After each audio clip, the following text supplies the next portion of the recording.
नमस्कार, मैं ज्योति प्रकाश शर्मा और आप देख रहे हैं RM न्यूज़ बीकानेर। आइए डालते हैं एक नज़र दिन भर की खास सुर्खियों पर। कोरोना का ग्राफ लगातार होता जा रहा है कम। आज भी पहली लिस्ट में मिले 14 संक्रमित और वैक्सीनेशन के लिए युवाओं में दिखाई दे रहा है जबरदस्त उत्साह। बुजुर्गों के वैक्सीनेशन के लिए और वैक्सीनेशन का प्रतिशत बढ़ाने के लिए अब मोबाइल वैन के जरिए घर जाकर के और लगाया जाएगा वैक्सीनेशन। हनुमान अत्ता क्षेत्र में नगर निगम ने हटाया अतिक्रमण। अवैध संबंधों को लेकर पति की हत्या के मामले में 2 आरोपियों को पुलिस ने किया गिरफ्तार। कोठारी मेडिकल हॉस्पिटल के आगे नाला ओवरफ्लो होने के कारण से पानी सड़कों पर आवागमन में हो रही है बाधा। और वैक्सीनेशन के बाद में अजीब व गरीब मामले आ रहे हैं। एक व्यक्ति के शरीर पर स्टील और लोहे की चीजें चिपक रही है, अद्भुत कारनामा। और अब खबरें विस्तार से। सबसे पहले हम बातचीत करते हैं। देश में कोरोना का ग्राफ लगातार कम होता जा रहा है। पिछले 24 घंटे में तकरीबन 83,000 के करीब मामले आए हैं। वहीं प्रदेश में भी अब ये आंकड़ा सिमटता जा रहा है और एक्टिव केस जो हैं वह 10,000 से भी कम आ गए हैं। और इसी के चलते प्रदेश के मुख्यमंत्री अशोक गहलोत अब वीकेंड कर्फ्यू की जो शर्तें हैं उन्हें भी शिथिलन देने की कोशिश कर रहे हैं। एक ज़रूरी मीटिंग के तहत आने वाले दिनों में वीकेंड कर्फ्यू को लेकर के भी कई नए नियम जो है वो जारी होंगे।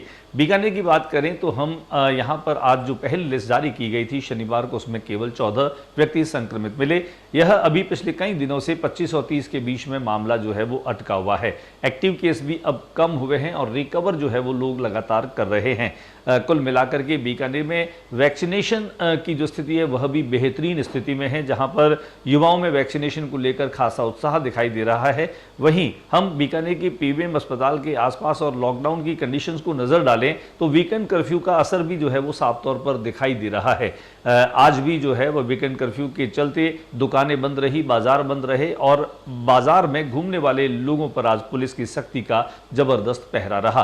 कोटगेट क्षेत्र में पुलिस ने अपनी सक्रियता को दिखाते हुए लोगों को रोका, उनको समझाइश की, कई लोगों के चालान भी काटे। दिखा देते हैं आपको बीकानेर कोटगेट का वो नज़ारा जहां पर आज पुलिस की जबरदस्त जो है वो सख्ती रही वीकेंड कर्फ्यू को लागू करवाने में।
चल रही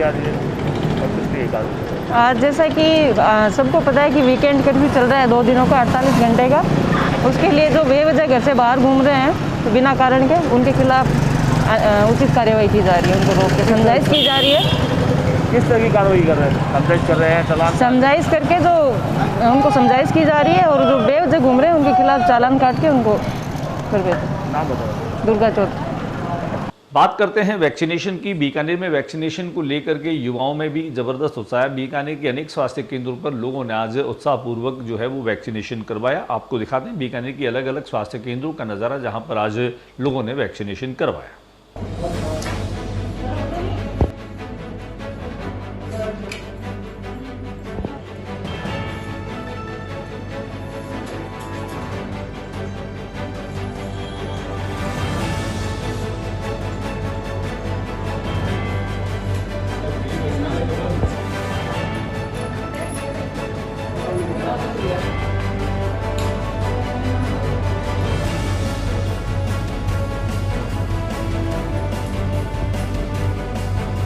वैक्सीनेशन को लेकर के कई तरह की भ्रांतियां जो है वो लोगों में अभी भी है। बीकानेर में एक ऐसा ही मामला है, एक व्यक्ति हरीश रांकावत है जिसका ये दावा है कि वैक्सीनेशन के बाद में उसके शरीर में कुछ अलग तरह का परिवर्तन होना शुरू हो गया। उसने डॉक्टर्स को भी दिखाया, डॉक्टर्स के पास जाकर के उसने जब अपनी पूरी कहानी बताई तो डॉक्टर्स ने कहा कि आपसे हमारे सीनियर डॉक्टर जो हैं वो संपर्क करेंगे, लेकिन हरीश रांकावत का ये कहना है कि अभी तक किसी डॉक्टर ने उससे संपर्क नहीं किया है। उसने बाकायदा प्रदर्शन करके दिखाया हमारे कैमरामैन को कि उसके शरीर से सिक्के चिपक रहे हैं, स्टील की जो चीजें हैं वो चिपक रही हैं और एक अजीब तरह का जो परिवर्तन है उसके शरीर में हो रहा है। उसने ये भी कहा कि उसको रात को नींद कम आ रही है, उसके भीतर होने वाले परिवर्तनों को वो खुद महसूस कर पा रहा है। आइए हम आपको दिखाते हैं, बहुत अजीब व गरीब मामला है। हालांकि साइंस या साइंटिस्ट जो है वो इस बात को प्रूव नहीं कर पा रहे हैं, ऐसा कोई भी स्टडी के दौरान सामने नहीं आया है कि वैक्सीनेशन के बाद में किसी भी व्यक्ति के शरीर में इस तरह का कोई परिवर्तन या उसका रूपांतरण जो है वो हुआ है। लेकिन बीकानेर का यह एक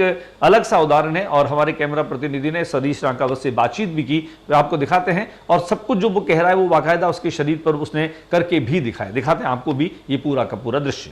पेट पकड़ कर तिरंगा चिप रहा है, जिसकी जेब ऊपर चिप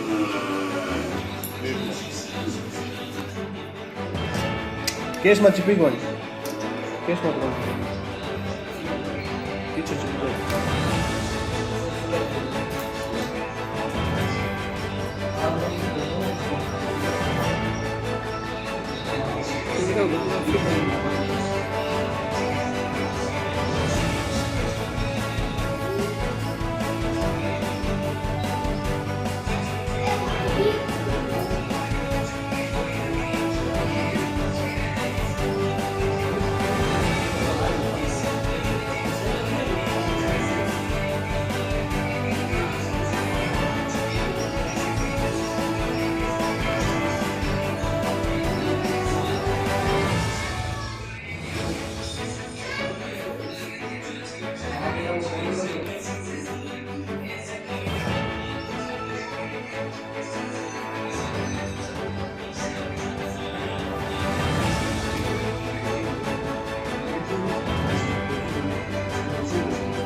जी बताएं, ये आपके शरीर में कब से बदलाव आया है? हमारी मतलब 4-5 दिन से आ रहा है। क्या क्या कारण मानते हैं इसको? हमारी 2 महीने वैक्सीन लगाई थी, फर्स्ट लगाई थी 1 अप्रैल को और सेकंड लगाई थी 2 अप्रैल मई को। तो उसके बाद में मुझे ये भूख ज़्यादा लगने लगी, नींद मेरी खत्म हो गई, रात को नींद आती नहीं है और अभी 3-4 दिन से मुझे शरीर में कुछ ज़्यादा ही बदलाव आ रहा है। मैं सुबह डॉक्टर के पास गया था, डॉक्टर ने मुझे मेरा फ़ोन नंबर और मेरा एड्रेस लेके मुझे भेज दिया कि आप घर चले जाओ, आपके पास फ़ोन आएगा, डॉक्टर से मिल लेना। अभी तक मेरे पास कोई रिस्पॉन्स नहीं आया उस बात का और अभी 3-4 दिन से ज़्यादा ही बदलाव आ रहा है। ये मेरे शरीर पे कल से 3-4 दिन से ये चिपक रहे हैं, लोहे का सामान और स्टील का सामान मेरे शरीर पे चिपक रहा है, जैसे चम्मच हुआ, थाली हुआ, वासर हुए, ये चिपक रहे हैं शरीर। मैंने इतना ही चिपकाया था और ज़्यादा प्रयोग किया नहीं था। डॉक्टर को बताया चिपका के? हाँ, डॉक्टर को मैंने वहाँ चिपका के बताया था, तो डॉक्टर ने कहा कि हमारे पास ऐसा कोई केस आया नहीं है और आएगा तो हमने कभी देखा नहीं है, तो हम आपके डॉक्टर आगे हम अपने सीनियर को बताएंगे और आपके पास डॉक्टर अपने आप आ जाएगा। हनुमानथा क्षेत्र में नगर निगम ने अतिक्रमण हटाए। हालांकि अतिक्रमण हटाने के लिए जो है वो लोगों में काफी रोष और आक्रोश भी नजर आया। आपको दिखाते हैं हनुमानथा क्षेत्र में कि कैसे निगम ने अतिक्रमण हटा करके और यहाँ की इस भूमि को जो है वो अतिक्रमण से मुक्त कराया।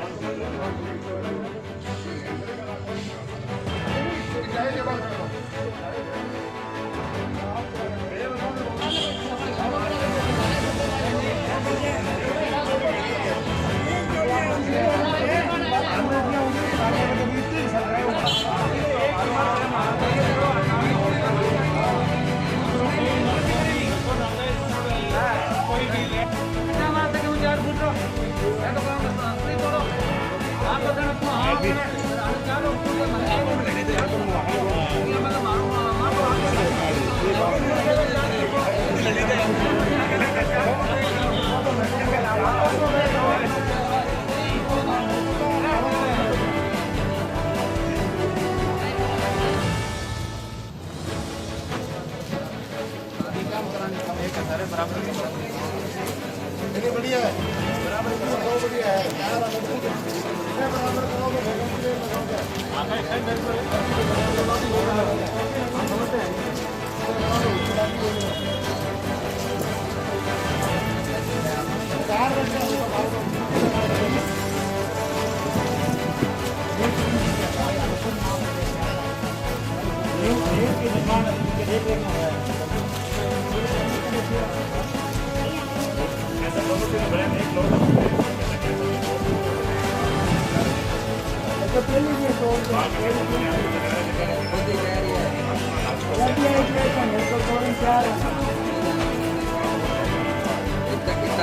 आए आपसी सहमति थोड़े छोटे मुद्दों से एकदम साफ करो और शुरू करो।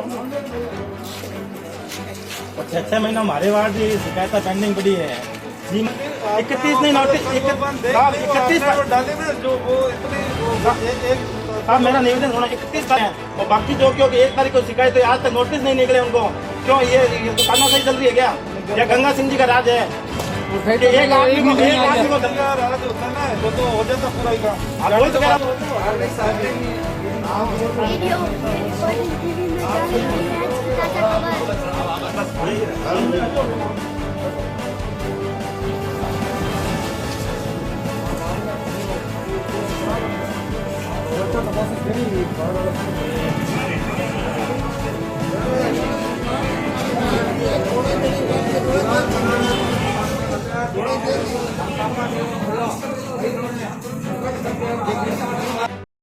क्या मामला था? ये हनुमानत्ता गली नंबर 2 वार्ड नंबर 52 का मामला है। यहाँ गली में अतिक्रमण की शिकायतें हो रही थी तो नगर निगम द्वारा एक शिकायत 31 तारीख को हुई, दूसरी शिकायत 1 तारीख को हुई। जो शिकायत 31 तारीख को हुई उस पर नगर निगम ने उसी दिन नोटिस निकालकर और कार्रवाई करने का आदेश कर दिए गए और जो 1 तारीख पर शिकायत हुई उन लोगों को अभी तक नोटिस भी जारी नहीं किए गए। और इस मामले ये मोहल्लेवासी हमारे पास आए तो हमने उनसे यही समझाया, नगर निगम कमिश्नर साहब से भी बात की कि किसी के साथ भेदभाव नहीं किया जाए। अगर कोई अतिक्रमणीय है तो उसके हम पक्ष में नहीं है। हमारा ये कहना है जो भी अतिक्रमण कर रखा है सब पे समान कार्रवाई हो, एक समान कार्रवाई हो जिसमें जनता में मैसेज आए कि प्रशासन किसी के साथ भेदभाव नहीं करता। अभी जो कार्रवाई की जा रही थी वो एक तरफा कार्रवाई की जा रही थी, इसलिए पार्षद सभी कांग्रेस पार्षद इकट्ठे हुए और प्रशासन से बात की तो उन्होंने कल तक का समय दिया है। आपसी सहमति होती है तो आगे की कार्रवाई उस सहमति के बाद ही की जाएगी। बीकानेर में एक सनसनीखेज मामला सामने है जहां पर अवैध संबंधों के चलते एक पत्नी ने अपने प्रेमी के साथ में मिल करके और अपने पति की हत्या करवा दी। पिछले दिनों यह मामला सामने आया जब पुलिस में मृतक के पिता ने जो है वह एफआईआर दर्ज करवाई कि उसका पुत्र बीरबल नाथ जो वैष्णो धाम के पीछे किसी कॉलोनी में रहता था, वह अपनी पत्नी और बच्चों के साथ में रहता था लेकिन कई दिनों से वह लापता है। पुलिस ने जब इस गुमशुदगी की तलाश की और उसके बाद में जब कॉल डिटेल्स जो है वो निकलवाई तब उनका शक जो है वह उसके साथी किशोर कुमार पवन कुमार पर गया और जब उनसे पूछताछ की तो उन्होंने पूरी वारदात को करना जो है वो कबूल किया और लक्ष्मणगढ़ के पास किसी कुएं में उस व्यक्ति को जो है मार करके और डाल दिया गया। कुल मिलाकर के हमने इसकी तफ्तीश में लगे पुलिस अधिकारी से बातचीत की। बातचीत के दौरान उसने हमारे न्यूज़ चैनल के माध्यम से बातचीत करते हुए इस बात का पूरा खुलासा किया। दिखाते हैं आपको कि क्या कुछ कहना है पुलिस अधिकारी अरविंद का।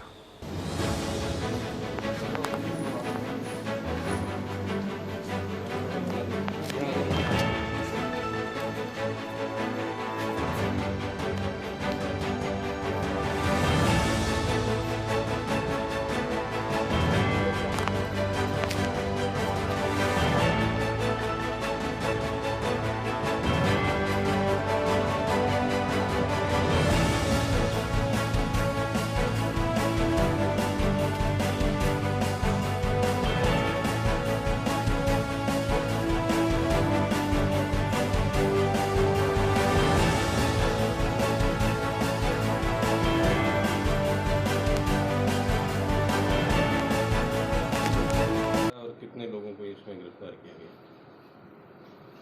इसमें वैष्णो धाम के पीछे बीरबल नाथ नाम का व्यक्ति है जो अपने पत्नी के साथ और बच्चों के साथ रह रहा था और 31 मार्च को उसके पिता ने एक रिपोर्ट हमारे पास दर्ज करवाई कि बीरबल नाथ काफ़ी दिनों से गायब है और वो हमें मिल नहीं रहा है। इस संबंध में उसकी पिता की जो रिपोर्ट प्राप्त हुई इस पर हमने उसकी मिसिंग पर्सन रिपोर्ट दर्ज करी और उसकी तलाश करी। तो काफ़ी तलाश के बावजूद भी बीरबल नाथ कहाँ गया उसका कुछ पता नहीं चला। उसके फ़ोन जो भी थे वो सब बंद थे। इस प्रकार से जांच करते करते ये बात हमारे ध्यान में आई। ये पता चला कि बीरबल नाथ की जो पत्नी है उसके किसी से अवैध संबंध थे। इस कारण से उसकी हत्या की आशंका जानकर इसकी आगे जांच की गई, जिस पर पवन कुमार नामक एक व्यक्ति है, जिससे पूछताछ में उसने ये स्वीकार किया कि उन्होंने अपने साथी राकेश के साथ मिलकर उसकी हत्या करके और उसका शव लक्ष्मणगढ़ के पास एक खेत में बने कुएं में डाल दिया, जिस पर कल दिनांक को इसमें प्रकरण पंजीबद्ध कर और इसमें शव को बरामद किया गया और 2 व्यक्तियों को पवन कुमार और राकेश कुमार को गिरफ्तार किया गया। तो क्या इसकी पत्नी का भी इसमें सहयोग है क्या? हाँ, इसकी पत्नी का इस पूरे षड्यंत्र में सहयोग है। वो अपने पति से पीछा छुड़ाना चाहती थी। इसी कारण से उसने अपने प्रेमी को इस बात के लिए राजी किया कि वो उसको यहाँ से ले जाए और उसकी हत्या करे। पत्नी को गिरफ्तार? पत्नी के संबंध में भी हमने एक टीम रवाना की हुई है और बहुत जल्द इसकी कार्रवाई आगे करेंगे। तो ये बीकानेर से इतने दूर ले जाकर मारने का कोई विशेष कारण? विशेष कारण संभवतः 2-3 बार अभियुक्त यहाँ पर आया था उन्हीं दिनों में, और यहाँ पर भी उसने, लेकिन उसको कोई उचित स्थान और मौका नहीं मिल पाया। और चूँकि लक्ष्मणगढ़ उसका खुद का गांव है और वहाँ पे उसकी सब जगह देखी हुई थी, तो वो ज़्यादा जगह उसको उपयुक्त लगी, इसीलिए उसने वहाँ पे ये हत्या कर। किस तरह से हत्या का षड्यंत्र किया गया? चूँकि शुरुआत से ही इसके सोना देवी के और पवन कुमार के अवैध संबंध हो चुके थे और वो अपने पति से खुश नहीं थी और वो उससे पीछा छुड़ाना चाहती थी, इसलिए उसने यही उनको सबसे अच्छा तरीका लगा कि इसकी हत्या कर दी जाए और इसलिए उन्होंने ये षड्यंत्र रचा कि भी पवन कुमार इसको यहाँ से ले जाए और ले जाकर मार दे। खबरों का सिलसिला जारी रहेगा। फिलहाल वक्त एक छोटे से ब्रेक।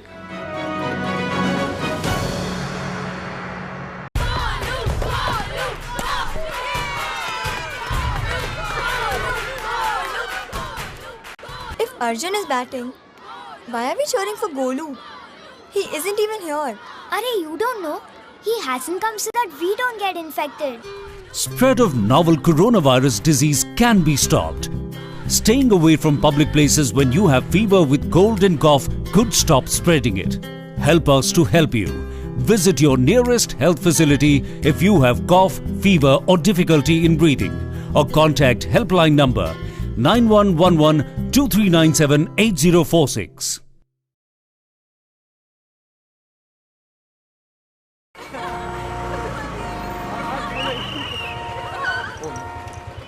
बैठिए मैडम, बैठिए। अरे देखो इनको, इनकी नाक देखो, बिल्कुल अपने पिताजी से मिलती है। देखो इसकी आंखें देखो। पता है तेरे पिताजी ने हमें हंसाया है, रुलाया है, मनोरंजन दिया है। मतलब कौन सा गाना था? एक चतुर नार बड़ी होशियार है, क्या गाना था वो? ओए बिट्टू, तू यहाँ क्या कर रहा है? और ये दोनों लड़कियां कौन है? देखिए भाई साहब, आप कौन है? जी मैं इसका बाप हूँ। आप इसके बाप हैं? महमूद का बेटा नहीं है तू? अरे हास्य कलाकार महमूद, ये तेरे बाप का रोड नहीं है? जी नहीं। तो फिर बिना हेलमेट के 2 लड़कियों को बिठा के व्रूम व्रूम करते शर्म नहीं आती तुम्हें? चलान तो कटेगा भैया तेरा। और अभी उतर के लेके जाओ। आपकी और सबकी सुरक्षा के लिए कृपया ट्रैफिक नियमों का पालन कीजिए, क्योंकि रोड किसी के बाप का नहीं है। शाबाश। सड़क सुरक्षा जीवन रक्षा। कोरोना के लक्षण क्या हैं? बुखार, सूखी खांसी, थकान, स्वाद या गंध का ना आना। इसके साथ ही कुछ लोगों में कुछ और लक्षण भी पाए जा सकते हैं, जैसे कि गले में खराश, सर या बदन दर्द, त्वचा पे चकत्ते पड़ना, आंखों का लाल होना या दस्त लगना। अगर आपको इनमें से कोई भी लक्षण हो तो बिल्कुल भी लापरवाही ना बरतें और ये 3 चीजें जरूर करें। बीमारी से परिवार वालों को बचाने के लिए थोड़ी दूरी बनाकर रखें, कोरोना की जांच कराएं और डॉक्टर की सलाह लें।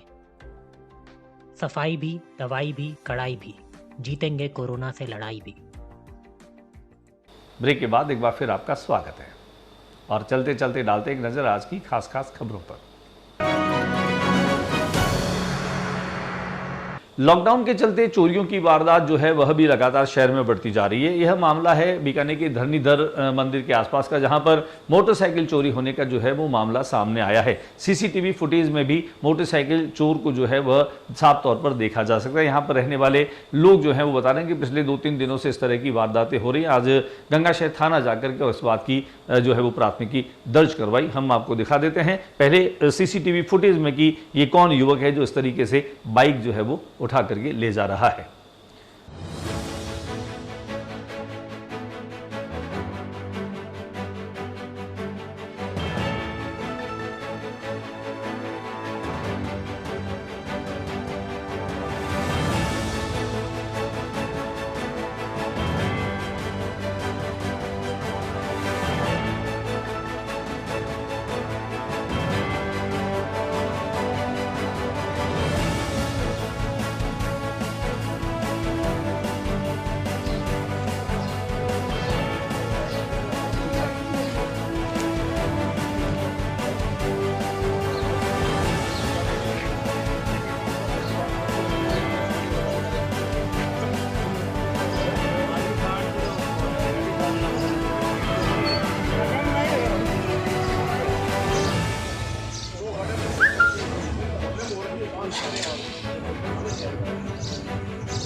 फिर हमने यहाँ पर रहने वाले लोगों से भी बातचीत की और जानने की कोशिश की कि इसमें पुलिस की सक्रियता जो है वो किस रूप में दिखाई दी, क्योंकि 2 दिन पहले कोई मोटरसाइकिल चोरी हो गई थी इसी क्षेत्र से, वो अपने आप ही बरामद हो गई थी।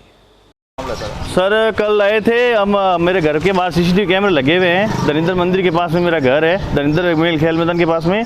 वहाँ से कोई बंदा है वो गाड़ी उठा के लेके चला गया। एक पहले गाड़ी उठा के ली तो मोहल्ले वासी ने वहाँ पे इधर उधर खोजबीन की, उनको गाड़ी बरामद हो गई। शाम को 5 साढ़े 5 बजे का समय था, कोई लोग पीछे खेलने आए हुए थे तो उनकी मोटरसाइकिल फिर वो उठा के लेके चले गए। सीसीटीवी कैमरे के अंदर रिकॉर्डिंग है मेरी, मैंने देखा तो वो बंदा यहाँ पे मुझे बैठा दिखाई दिया। फिर मैंने उसको देखा तो मैंने थाने में, नज़दीकी थाने में इतला की और वहाँ पे वारदात जो भी है उसकी इतला दी तो वहाँ पे पुलिस वाले आए और उसको पकड़ के लेके गए हैं। आपको कैसे पता लगा वही है गाड़ी चलाने वाला? सीसीटीवी कैमरे में सर रिकॉर्डिंग आई हुई है मेरे पास में, मेरे घर पे सीसीटीवी कैमरे लगे हुए हैं और वहीं पे रिकॉर्डिंग आई हुई है। आपने थाने में पहले रिपोर्ट कर दी थी क्या? थाने में रिपोर्ट करवाई हुई थी सर। कल सुबह 9-10 बजे एक गाड़ी पहले चोरी हुई, जिसकी रिपोर्ट नए से थाने में दी, लेकिन थाने वालों ने कहा हमारे एरिया नहीं है, यूँ करके उनको गंगाशहर के लिए कहा। इतने में वो वापस आ रहे थे तो उनको गाड़ी खड़ी मिल गई है गाड़ी तो वो ले आए और उन्होंने आगे कोई कार्रवाई नहीं की, क्योंकि ब्राह्मण समाज के लोग हैं, थोड़ा धीरज रखने वाले हैं। उन्होंने कहा अपना क्या, अपनी गाड़ी मिल गई, बात खत्म। लेकिन शाम को फिर एक गाड़ी चोरी हो गई 5:30-6 बजे, इस धरणीधर मैदान है ना, इसके पेड़ी के पास से। और वही आदमी मैं समझता हूँ है जिसको हमने सीसीटीवी में देखा और अभी वो थाने वाले आए और उसको ले गए रामदेव जी मंदिर पर, वो बैठा था और हमने इन्फॉर्म किया तो वो आगे, ये तत्परता थाने ने ज़रूर दिखाई कि भाई तुरंत वो आगे और ले गए। इसके लिए थाने को थैंक्स और आप लोगों को थैंक्स। आपको कैसे पता लगा वही व्यक्ति है? वो व्यक्ति तो हमने सीसीटीवी में देखा ना श्रीमान, हमारे घर में चारों तरफ सीसीटीवी लगे हैं, जिसका फायदा ये हुआ कि हमने उसको जाते हुए आते हुए सब कुछ देखा।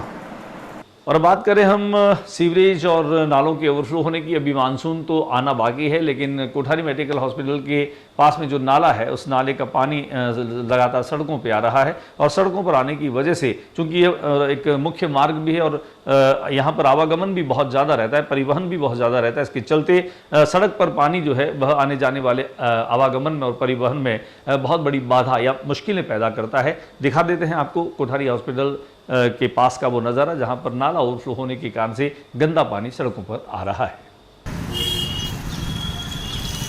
बीकानेर के रानी बाजार स्थित जिला उद्योग संघ में बनी जो डिस्पेंसरी है वहाँ पर भी 18+ का जो है वो वैक्सीनेशन आज चल रहा था और यहाँ पर भी लोगों में ज़बरदस्त उत्साह दिखाई दिया। हम आपको दिखा देते हैं उस डिस्पेंसरी का वो नज़ारा जहाँ पर 18+ के युवाओं ने जाकर के अपनी वैक्सीनेशन करवाई।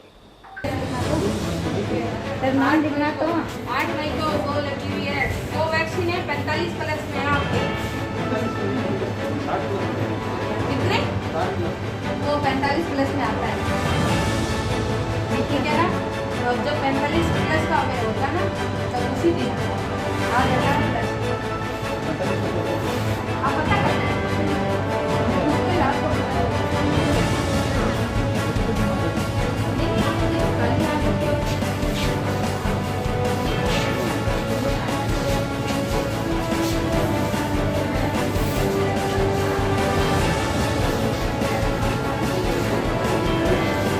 और अब बात करते हैं बीकानेर में वैक्सीनेशन का प्रतिशत कैसे बढ़ रहा है। बीकानेर के मुख्य स्वास्थ्य एवं चिकित्सा अधिकारी डॉक्टर ओपी चाहर का ये कहना है कि अब मोबाइल वैन के जरिए बुजुर्गों को जो है वो घर बैठे ही वैक्सीनेशन किया जाएगा। उनका ये भी कहना है कि बुजुर्ग लोग घर से बाहर न निकलें, लॉकडाउन की स्थिति में उन्हें बाहर न निकलना पड़े और अस्पताल में कहीं संक्रमण की स्थितियां जो होती हैं उनसे भी उन्हें बचाया जा सके। इसके लिए उन बुजुर्गों के लिए यह एक योजना जो है वो चालू की गई है, जिसमें मोबाइल वैन पे जो है वो स्वास्थ्य कर्मी जाएंगे और बुजुर्गों को घर घर जाकर के और टीका देंगे। हमने बातचीत की मुख्य स्वास्थ्य एवं चिकित्सा अधिकारी डॉक्टर ओपी चाहर से।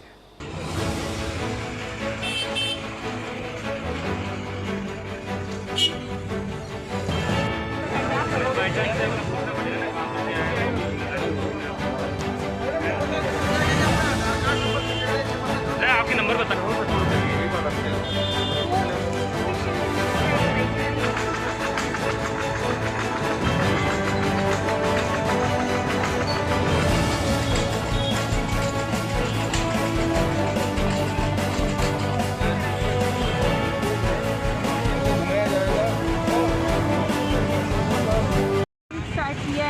वैक्सीनेशन के चलते, क्योंकि लोगों को घर घर जाके पहुंचाना, वैक्सीनेशन करवाना, इसके लिए हमने ये स्टार्ट करवाया है। और जिस हिसाब से आरसीएचओ ने ये काम स्टार्ट किया है ये बहुत ही अच्छा रहेगा हमारे हिसाब से। आज पहला दिन है, तभी देखते हैं लोग काफ़ी आ रहे हैं और पूछ भी रहे हैं वैक्सीनेशन का, तो हमारे हिसाब से ये काफ़ी आगे जाकर के बहुत सुचारू रूप से चलेगा। मिस लग पाएगी, फर्स्ट भी लगेगी, सेकेंड भी लगेगी, लेकिन ओनली 45 प्लस वाले लोगों को ही लगेगी और फर्स्ट डोज सेकेंड डोज दोनों डोज लग सकती है। क्योंकि 8 लोग होंगे तो हम एक बार वायल खोलने का स्टार्ट करेंगे। 1-2 लोगों में वायल का वेस्टेज ज़्यादा हो जाएगा, इसलिए एक बार थोड़े लोग इकट्ठे हो जाए उसके बाद ही वायल खोलेंगे। करेगा नुकसान तो करने से रहा और अभी देखते हैं, अभी आज स्टार्ट किया है, अगर आगे अच्छा प्रोसेस हुआ तो हम और ज़्यादा बढ़ा देंगे ओपीडी को। जो ये वैक्सीन ऑन व्हील शुरू की है, क्या इनिशिएटिव मतलब क्या सोच है इसके? ये बहुत अच्छी स्कीम है टीकाकरण की प्रतिशत बढ़ाने के लिए। जो घर में बुजुर्ग हैं या जिन लोगों को आने जाने में दिक्कत होती है उन लोगों का टीकाकरण बढ़ाने के लिए तो लोगों को घर में सुविधा दी गई है। 10 जने हो या इसके गुणा में कई 20, 30, 40 जो संख्या में लोग आ जाएँ तो उस स्थान पर हम टीकाकरण के मोबाइल वैन भेज के टीका लगा सकते हैं। ऑन साइड रजिस्ट्रेशन हो जाएगा, कार्रवाई हो जाएगी, उसमें कोई दिक्कत नहीं है। टीकाकरण का प्रतिशत बढ़ाने के लिए लोग प्रेरित हों भी और टीके लगाएं। लॉकडाउन में घर में बाहर भी निकलना नहीं पड़े, इसलिए स्कीम लगाई गई। सर इसमें ज़्यादा वेस्टेज नहीं होगा? इसमें यही तो है, इसमें बिल्कुल वेस्टेज नहीं, क्योंकि 10 या उसके गुणा में लोग मिलेंगे ना तभी वैक्सीन। जैसे 10 लोग हो मिनिमम, उसमें 10 डोज आती है, कोई वेस्टेज नहीं होगा। 5 लोगों में तो वैक्सीन नहीं लगेगी, वो आस पास पड़ोस दोस्त रिश्तेदारों को बुला के 10 कर ले फिर फ़ोन करें। इसमें वेस्टेज बिल्कुल नहीं होगी और स्पॉट पे लग जाएगा। लॉकडाउन बाहर भी नहीं निकलना पड़ेगा लोगों को, ये फ़ायदा है। तो कितनी गाड़ियाँ आज 3 गाड़ियाँ हैं हमारे पास, जिनको साइट पे भेजा जाने के लिए तैयारी है। कहीं भी कॉल आएगा उस हिसाब से भेज दी जाएगी। आज के बुलेटिन में बस इतना ही। अगले बुलेटिन में नई गतिविधियों के साथ इस समय इसी चैनल पर फिर मुलाकात होगी। न्यूज़ रूम से ज्योति प्रकाश रंगा को इजाज़त दीजिए। नमस्कार।